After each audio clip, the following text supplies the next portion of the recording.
ব্যাপারটা আত্মসম্মানের। দেশের নারী ফুটবলকে যে কালো মেঘ ঢেকে রেখেছিল অবশেষে তা কাটতে শুরু করেছে। সাবিনা মারিয়াদের হৃদয়ে জমে থাকা বরফ নাকি গলেছে, তাতেই আশার আলো দেখছে ফুটবল ফেডারেশন।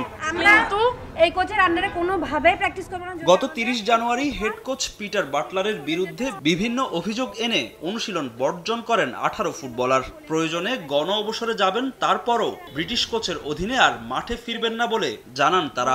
বাফুফে সভাপতির অনুরোধের পরও মন গলেনি মাসুরা সানজিদাদের, ছিলেন নিজেদের অবস্থানে অনড়। তবে নানা নাটকের পর রাগ অভিমান ভেঙে সেই পিটারের অধীনেই অনুশীলনে ফিরছেন বিদ্রোহী ফুটবলাররা। বসার পরে আমি যেটা বলতে পারি সেটা হচ্ছে মেয়েরা ফিরবে, মেয়েরা ট্রেনিংয়ে ফিরবে।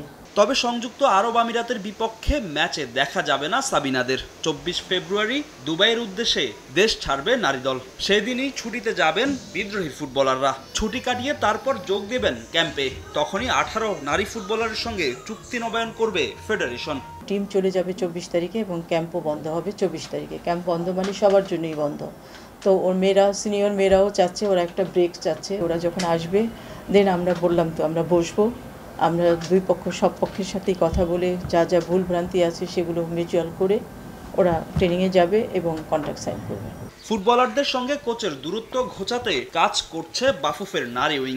সেই সঙ্গে গেল কয়েকদিন ক্যাম্পে থাকা সিনিয়র জুনিয়রদের মধ্যে যে ভেদাভেদ সৃষ্টি হয়েছে তাও দ্রুত মিটে যাবে বলে প্রত্যাশা বাফুফের নারী উইংয়ের। ওরা যখন প্র্যাকটিস শুরু করবে তার আগে আমরা যেটা করব, উইমেন্স উইং প্রেসিডেন্ট বা আমাদের হায়ার অথরিটি, আমাদের ভাইস প্রেসিডেন্ট যারা আছেন তারা এবং মেয়েরা এবং কোচ সবার সাথে আমরা একসাথে বসে তাদেরকে যে মিসআন্ডারস্ট্যান্ডিংগুলো ছিল সেটা মিটিয়ে দেওয়া হবে।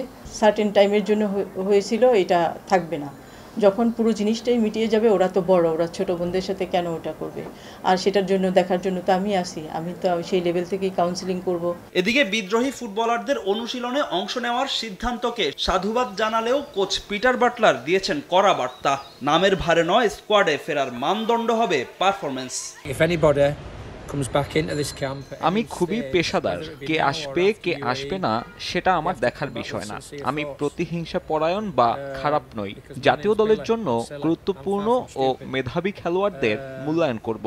দলে জায়গা পেতে হলে পারফর্ম করে আসতে হবে এবং অবশ্যই শৃঙ্খলাবদ্ধ থাকতে হবে। কাকে দলে রাখবো কাকে রাখবো না সেটা আমার একান্ত বিষয়।